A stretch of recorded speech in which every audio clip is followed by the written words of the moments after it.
Happy New Year, Tamers. Normally, you'll see me walking about town in the sun, doing some cold things, but this year, I'm at work, and it's dark, it's very dark, and it's raining, it's very dark. But this year, a quick brief chat with you all.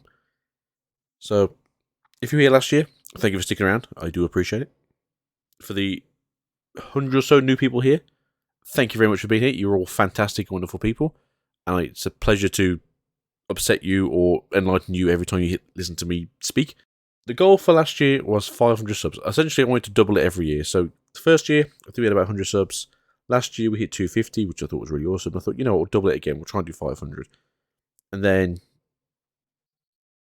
I think I was just super busy for a little bit. Kids went back to school. Wife went back to work. Didn't really get a lot of time. She wasn't very well in the first part of the year. I had a chest infection at the middle of the year. Well, August till like November. So doing anything that used my lungs more than 4 seconds was just impossible. Even now I'm still having issues with it. Not so bad though. I can still talk and have a normal conversation. But yeah, the goal didn't really get met this year. And I always said if the goal never got met, I'd probably stop doing YouTube. But jokes on whoever wants me to stop doing YouTube, because we're not going to stop doing YouTube. I actually do enjoy it. Takes up far too much time, but I definitely do enjoy it. Then the goal for this year, I want it to be 1,000 subscribers. I want to hit the 1,000 subscriber goal. I want to at least try and get monetized this year. So actually spending £4,000 a year on cardboard isn't the biggest waste of money. The whole idea of YouTube, whenever I've done anything with YouTube, is essentially to be able to pay for what I do, which, you know, working full time and then using this basically as my hobby money, it seems like a good idea. So that's the plan. Things I'm going to do this year, hopefully I'm going to go to Germany and go to the finals. Got my ticket already. I just need to see if I can actually get there, because Mrs. Swiftly isn't very well and she may be having an operation at the end of February. So depending on if she is or isn't, depends if I can or can't go. So we'll find out probably like the day before knowing us, because our posters, obviously, if you know, UK is having a weird postal strike thing that's been going on for like 3 months now. So some of our posts that we've been getting, especially for her, which is more like medical stuff, it's really important, is getting to us quite late, and it's getting like a little bit too annoying now. We've given us like 1 or 2 days to like try and find someone to look after the kids, or luckily I've been off most of the time, so it's not been so awkward, but there's been a few close calls.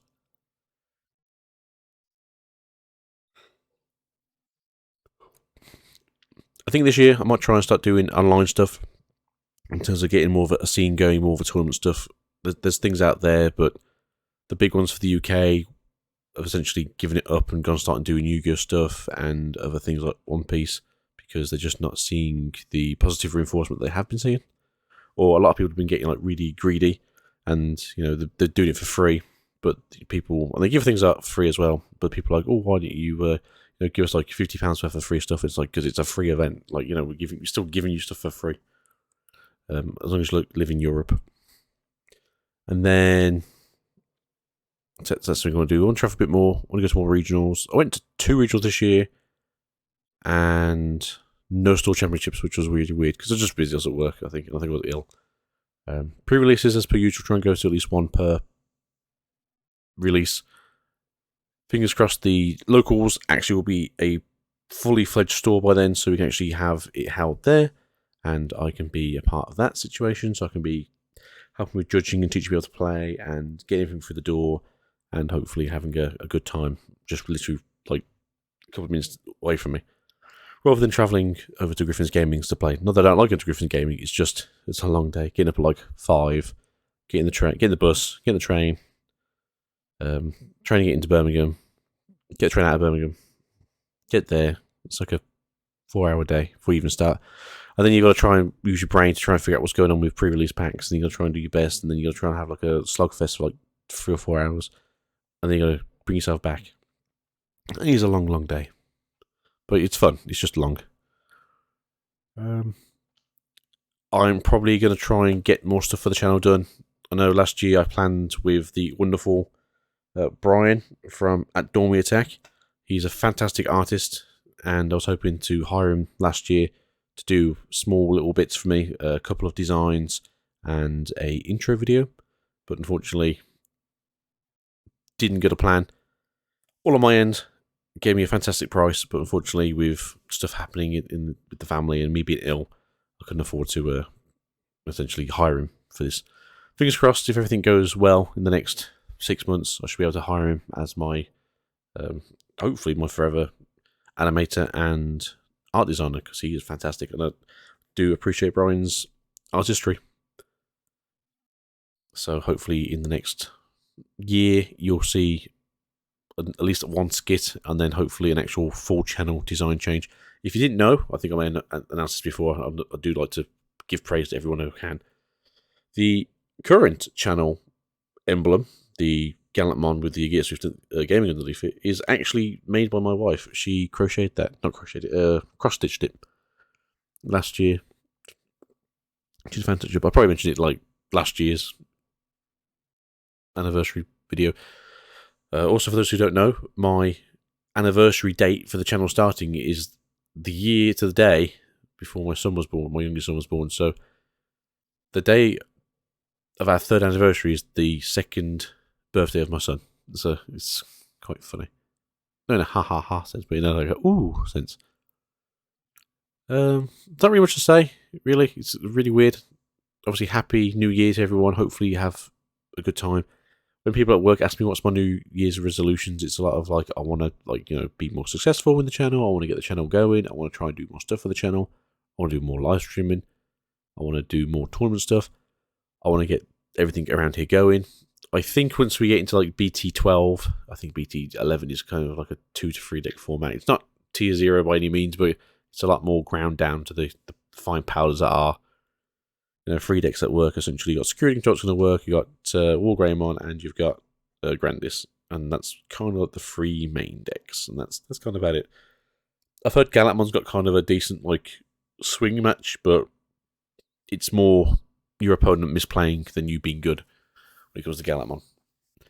And then when we get to like BT12, as well as the like Beelzebub structure deck, it starts adding a couple more colours. It is essentially a weird Beelzebub versus Quartz matchup. That's really weird.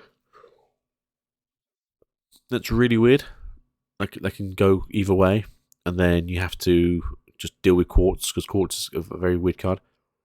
EX4 looks to be a fun format, but a lot of people are like, it doesn't do anything for the game, but I think it will, because of how fast it can be.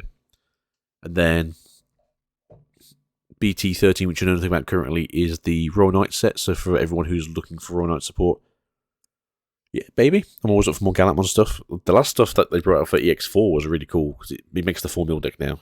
Channel has a video on the mill deck. Go look it up if you like the idea of milling in Digimon.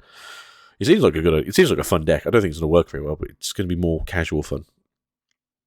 That's what we know. This reprint set looks really good. Obviously, we've seen quite a few of the good reprints. Some things are more, hey, these are now in foil, which is really impressive to me, because I like to bling out my decks and make things look nice. So, give me the 10 of those HDPs, please. But no, that's about it. It's not a lot to say this year. Not really grumpiness, more of a casual. I'm looking forward to what the next 12 months will bring. And hopefully you'll bring some good stuff. Hopefully I'll get more chance to make videos. Hopefully you'll get more chance to do some fun stuff for the channel. And hopefully we don't start doing the everything is tier 1 videos that everyone seems to make, because people seem to like the fact that nothing is actually tier 1 and everything is tier 1, because it is what it is, because apparently everything is tier 1 in Canada. So, we'll see you guys soon. Hopefully you are doing well, and if you do see me out and about, or you do see me sort of like on Discord or anything, like, say hello. It's always appreciated to see my fans and people who know me, and, don't be scared. I'm just a tired old man. So, speak to you guys soon. Happy New Year. Peace out and goodbye. Peace.